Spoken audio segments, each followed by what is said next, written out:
আমাদের জীবনে এমন কিছু মানুষ থাকে যাদের সাথে দেখা হয় কম, কথা হয় কম, তারপরও সেই মানুষটা যখন শুনি দুনিয়া থেকে চলে গেছে তখন কিন্তু অনেক বেশি খারাপ লাগে, কারণ আমরা মানুষ, এটাই হচ্ছে আমাদের মনুষ্যত্ব। সো হ্যালো এভরিওয়ান, আসসালামু আলাইকুম, welcome back to my another blog. আশা করি সবাই ভালো আছেন, আলহামদুলিল্লাহ আমিও ভালো আছি। তো আজকের ভিডিওটা কিন্তু বিকেলবেলা রান্নাবান্না দিয়ে শুরু করলাম। তো আজকের ভিডিওটা একদম আলো থাকতে রান্না শুরু করে দিলাম, কারণ বিকেলবেলা একদম সন্ধ্যার দিকে রান্না করতে গেলে রান্নাবান্নার ভিডিওগুলো একদম খারাপ চলে আসে। তাই আজকেও আমি রান্না করব মিনার কাপ মাছ, একদম টমেটো দিয়ে শুকনা করে একদম ভুনা করে নেব। যেহেতু রমজান মাস বেশি কিছু একদমই খাওয়া যায় না, তাই শুধু ভুনাই করে নেব। তো টমেটো আর সমস্ত মশলাগুলো খুব ভালো করে আমি ঢাকনা দিয়ে কষিয়ে নিচ্ছি। যখন এরকম তেলটা উপরে ভেসে উঠছে তখন একটু ভালো করে নাড়াচাড়া দিয়ে একটু ঝোলের পানি দিয়ে দেব। মাছের ভিতরে আমি অল্প করে পানি দেব, কারণ ঝোল একদমই রাখবো না, তাই অল্প করে পানি দিয়ে একটু নাড়াচাড়া করে নিলাম। তারপর ভেজে রাখা মাছগুলো দিয়ে দিলাম। মাছগুলো আমি খুব ভালো করে লবণ আর হলুদ দিয়ে আগেই ভেজে নিয়েছিলাম। আর এই মাছগুলোর নাম হচ্ছে মিনার কাপ মাছ। মাছগুলো কিন্তু মাশাআল্লাহ অনেক বড় ছিল।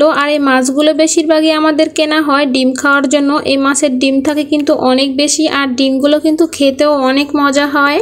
তো যাই হোক, মাছগুলো কিন্তু সব এখন খুব ভালো করে দিয়ে দিলাম আর হালকা করে একটু নাড়াচাড়া দিলাম। যেহেতু একদম শুকনো করে ভুনা করব, তাই আর বেশি করে পানি দিলাম না। এখন দিয়ে দিলাম ধনিয়া পাতা। এই ধনিয়া পাতাটা ডিপ ফ্রিজে রাখা ছিল, তাই বরফ হয়ে গেছে। আর ধনিয়া পাতাটা ধুয়ে নেওয়ার পর ভালো করে পানি জড়ালে এরকম হয় না। আমি খুব তাড়াতাড়ি করার জন্য পানি শুদ্ধই রেখে দিয়েছিলাম, তাই ধনিয়া পাতাটা একদম বরফের চাকা বেঁধে গেছে। তাই ঢাকনা দিয়ে আমি রেখে দিলাম যেন ধনিয়া পাতাটা একদম ভালো করে বরফটা গলে যায়। আর এদিকে আমি কিন্তু আমার ঐতিহাসিক সেই কড়াইয়ের ভিতরে লতি রান্না করতেছি আলু দিয়ে। লতি কিন্তু আমার ভীষণ ফেভারিট একটা খাবার। আর এই কড়াইটা দেখে কেউ বাজে মন্তব্য করবেন না। আমার সংসার জীবনের প্রথমের এই কড়াইটা, মাঝে মধ্যে আমি এই কড়াইটাতে রান্না করি। এরকম আরো অনেকগুলো কড়াই আছে আমার কাছে, তো সেই সব কড়াইতে অবশ্য রান্না করা হয় না। তো মাঝে মধ্যে কিন্তু একটু একটু রান্না করলে আমি অনেক সময় করি। তো এখন কিন্তু ঢাকনাটা তুলে আমি আবারও নেড়ে চেড়ে দিলাম। আর ধনিয়া পাতাটা কিন্তু খুব ভালো করে সব দিকে আমি ছড়িয়ে দিয়েছিলাম, আস্তে আস্তে মাছগুলো যেন ভেঙে না যায় এরকম ভাবে। আর মাছগুলো আমি আরো বেশ কিছুক্ষণ রান্না করে নেব,